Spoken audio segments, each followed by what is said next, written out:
Welcome to my badass life. Hello, my friends. I am coming to you from my bathroom, also known as my number 2 office, since I spend so much time in here these days. It is the beginning of a brand new week. It's almost Independence Day, and I just wanted to share with you all that on Friday, at the end of this week, I will be having a colonoscopy. Now, being a stage 3B rectal cancer survivor in remission, thank God, I will now be having a colonoscopy once a year for the next 5 years at least, and probably ongoing. But many of you haven't even had your first one yet. And I am here to tell you that colonoscopy is the one most effective way of detecting early rectal and colorectal cancer. So please get your butts checked and follow me this week as I take you along on the journey of my colonoscopy so that you realize it's not so bad. Nothing to be afraid of here. The clean out's a little bit uncomfortable, but it's no worse than a day of diarrhea after a bender or a bad meal or something like that. You can get through it, and then you get the best nap ever. And if you're like me this week, you're going to get the best news ever after your colonoscopy. That's my plan. Great news after my colonoscopy. And if you get yours early, starting at age 45, earlier if you have a family history, push your doctor for it. And if you get them regularly, hopefully you can avoid ever having to hear the word cancer. Get your butts checked. Welcome to my badass life and happy birthday, America. As you'll recall from yesterday's video, this week is colonoscopy week for me. Yes, on Friday, I have a colonoscopy, and I am coming to you to share that experience with you so that you too will get your butt checked. Anyway, one of my least favorite parts about a colonoscopy may not be the thing that you think. I don't like drinking all that clear, sugary, salty, fake sugary liquid the day before the colonoscopy. It always leaves you kind of feeling ick, and then you're still always hungry going into the colonoscopy. So Doc and I have started incorporating chicken broth or bone broth, or whether it's beef or whatever, into our regimen on that day so that we don't get as much of that sugary, fake sugary, salty stuff, but we get some good, wholesome food on that day. It's even a little bit of comfort food because it's nice and warm. So I'm going to show you how to make a super easy chicken stock so that you too can enjoy this on your colonoscopy days or before, or any time for that matter. So right now I've got a small chicken in my pressure cooker. I am using my pressure cooker. You can use a crock pot or a pot on the stove, but I have an insert because I don't want all the pieces and parts to get in and mess up my clear liquid. And I've added some carrots, I've added celery stalks, I've added some parsley, and I've added a couple of bay leaves. And I'm just going to fill that up to the top with water to the max line. And then I'm going to pressure cook it on high for 45 minutes. And I'm going to let it naturally release. And then I'm going to have this amazing pot of broth for my clean out day on Thursday. I'm not going to season it or do anything with it until after it's done.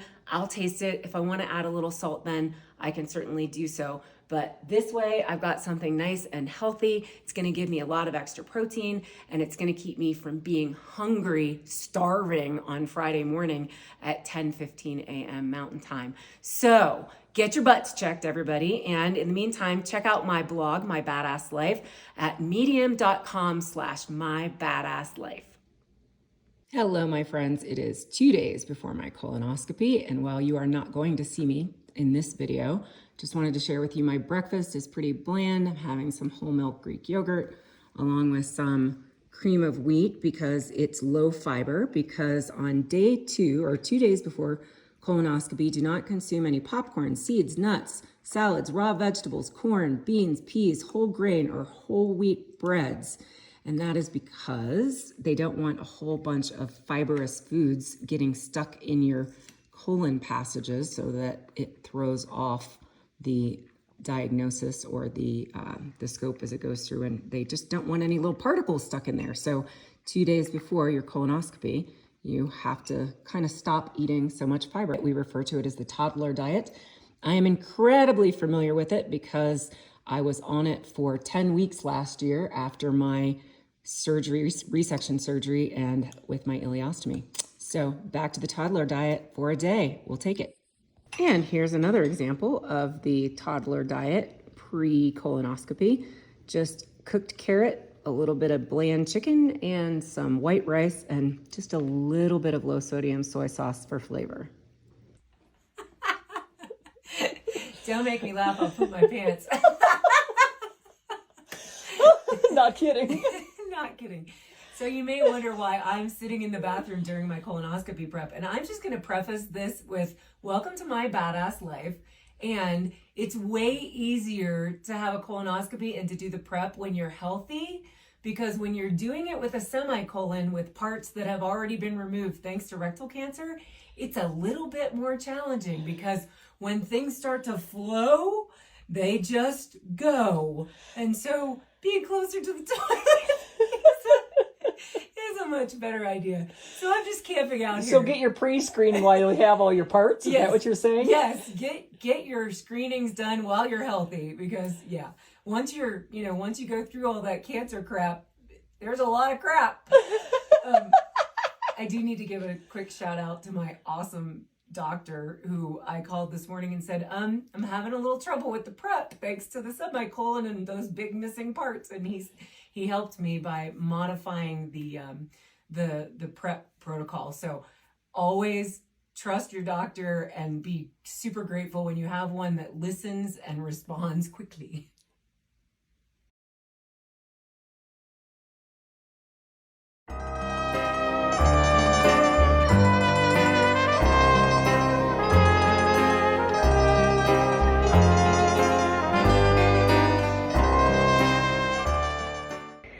Last glass of Miralax.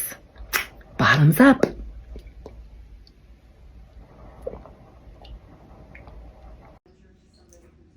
Well, good morning, everybody. Welcome to Cindy's colonoscopy. So we're talking today about doing a colonoscopy to look for cancer. That's why we do colonoscopies. I think it's really important that starting age 45, everybody get a colonoscopy once in 10 years. I don't think that the stool test, the Cologuard, is a good replacement for doing the colonoscopy. I think it's a better test to be done in between your colonoscopies, provided they're normal. Okay? So colonoscopy, we do them here at Spanish Peaks. We're happy to take care of you. Let's nip things in the bud, take out those dangerous polyps so you never get cancer in the first place. Yay. Thank you. Okay, you're welcome.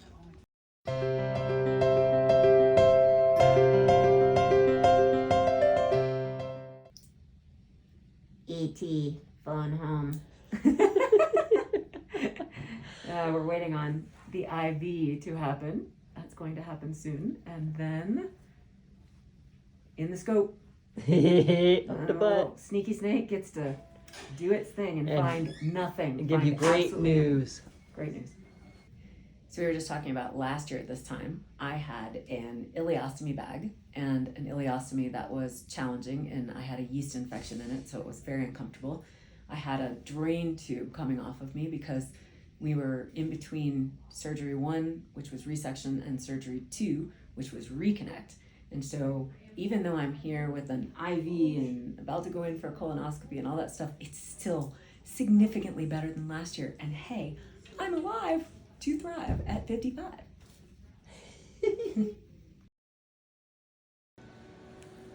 Colonoscopy complete, all clear. Everything looks fantastic. Yes, we did it. Congratulations, that's awesome. I'm so happy. Let's go eat. Yes, please.